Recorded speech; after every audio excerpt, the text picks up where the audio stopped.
Meus irmãos e irmãs da IPP, eu quero ler um texto para os irmãos de Jeremias, capítulo 38. O texto diz assim, a partir do verso 1. Ouviu, pois, Cefatias, filho de Matã, e Gedalias, filho de Pazur, e Jugal, filho de Selemias, e Pazur, filho de Malquias, as palavras que Jeremias anunciava a todo o povo, dizendo: Assim diz o Senhor: o que ficar nessa cidade morrerá a espada, a fome e de peste. Mas o que passar para os caldeus viverá, porque a vida lhe será como despojo, e viverá. Assim diz o Senhor: essa cidade infalivelmente será entregue nas mãos do exército do rei da Babilônia, e este a tomará. Disseram os príncipes ao rei: Morra este homem, visto que ele, dizendo assim essas palavras, afrouxa as mãos dos homens de guerra que restam nessa cidade e as mãos de todo o povo, porque este homem não procura o bem-estar para o povo, e sim o mal. Disse o rei Zedequias: Eis que ele está nas vossas mãos, pois o rei nada pode contra vós outros. Tomaram então Jeremias e o lançaram na cisterna de Malquias, filho do rei, que estava no ato da guarda. Desceram a Jeremias com cordas. Na cisterna não havia água, senão lama, e Jeremias se atolou na lama. Agora presta atenção, meus irmãos, no verso 7 em diante. Ouviu Ebed-Meleque, o etíope, eunuco que estava na casa do rei, que tinham metido a Jeremias na cisterna. Ora, estando o rei assentado à porta de Benjamim, saiu Ebed-Meleque na casa do rei e lhe falou: Ó rei, meu senhor, agiram mal esses homens em tudo quanto fizeram a Jeremias, o profeta, que lançaram na cisterna. Lugar onde se acha morrerá de fome, pois já não há pão na cidade. Então deu ordem o rei a Ebed-Meleque, o etíope, dizendo: Toma contigo daqui 30 homens e tira da cisterna o profeta Jeremias antes que morra. Tomou Ebed-Meleque os homens consigo e foi à casa do rei por debaixo da tesouraria e tomou dali umas roupas usadas e trapos e os desceu a Jeremias na cisterna por meio de cordas. Disse Ebed-Meleque o etíope a Jeremias: Põe agora essas roupas usadas e esses trapos nas axilas, calçando as cordas. Jeremias o fez. Puxaram Jeremias com as cordas e o tiraram da cisterna, e Jeremias ficou no átrio da guarda. Resumindo, os príncipes, eles ficaram indignados com o profeta Jeremias, por causa da sua profecia admoestativa, que de fato a cidade seria entregue, Jerusalém seria entregue aos babilônicos. E eles teriam que se entregar aos babilônicos para que não falecessem. O texto diz assim: o que ficar nessa cidade morrerá a espada, a fome, de peste, mas o que passar para os caldeus viverá, porque a vida lhe será como despojo e viverá. Então a ideia da profecia era assim: se vocês se humilharem, se vocês se entregarem ao rei da Babilônia, vocês vão viver, vocês vão ser escravos, mas a vida de vocês vai ser guardada.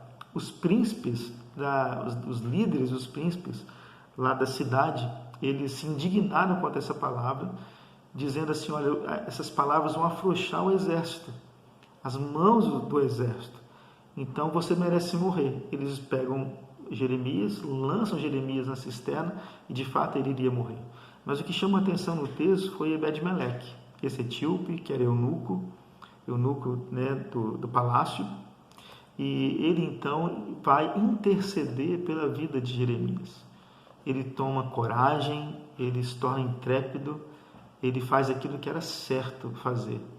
Ele vai diante do rei, o rei tinha dado o aval aos príncipes, porque o rei ficou temeroso, o rei ele não teve coragem de confrontar esses príncipes, ficou com medo, e o rei dá um aval então para que Jeremias fosse lançado nessa cisterna.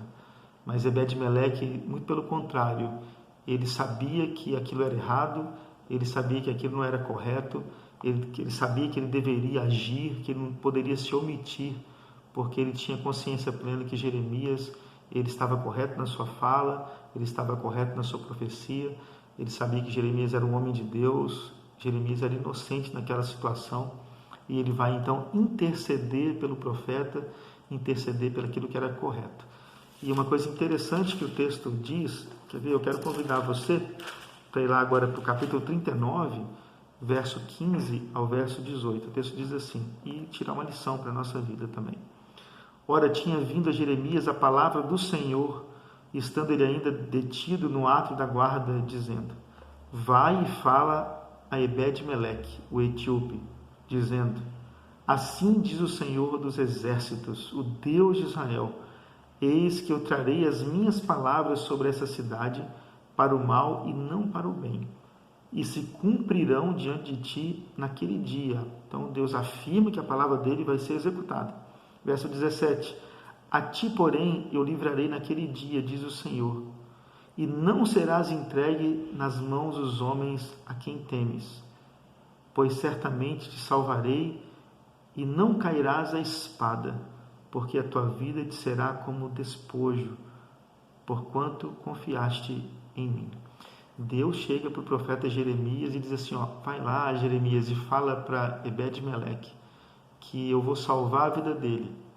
As minhas palavras se cumprirão, os babilônicos virão, eles vão destruir essa cidade, mas fala para ele ficar tranquilo, porque eu vou guardá-lo de todo o mal que eu vou trazer a essa cidade devido ao pecado do povo. Mas porque ele confiou em mim, eu vou guardar a vida dele, eu vou livrá-lo da espada. Então preste atenção nisso, meus irmãos. A lição para nós é que quando nós percebemos algo que está errado e quando nós levantamos a nossa voz contra a injustiça, quando nós vamos fazer aquilo que é correto em prol do nosso próximo, vinculado à vontade de Deus, né, que sabemos que ajudando o nosso próximo, salvando o nosso próximo e nos firmando na justiça verdadeira, Deus está vendo aquilo que a gente está fazendo. E Ebed-Meleque, ele foi de forma muito corajosa pedir para o rei, ele podia ser morto ali, mas por causa da verdade, por causa da justiça, por causa daquilo que era correto. Ele não se preocupou com a vida dele, ele se preocupou com aquilo que era correto fazer. E Deus, ele vê as nossas posturas, Deus, ele observa as nossas decisões, Deus, ele observa quando nós saímos da nossa inércia, da omissão e fazemos aquilo que é certo em prol do reino dele, em prol do próximo, em prol dos filhos dele também. Quando nós agimos de forma correta, quando nós agimos de forma respaldados pela palavra de Deus, mesmo correndo um risco de vida, ou mesmo correndo um risco de perder certas coisas.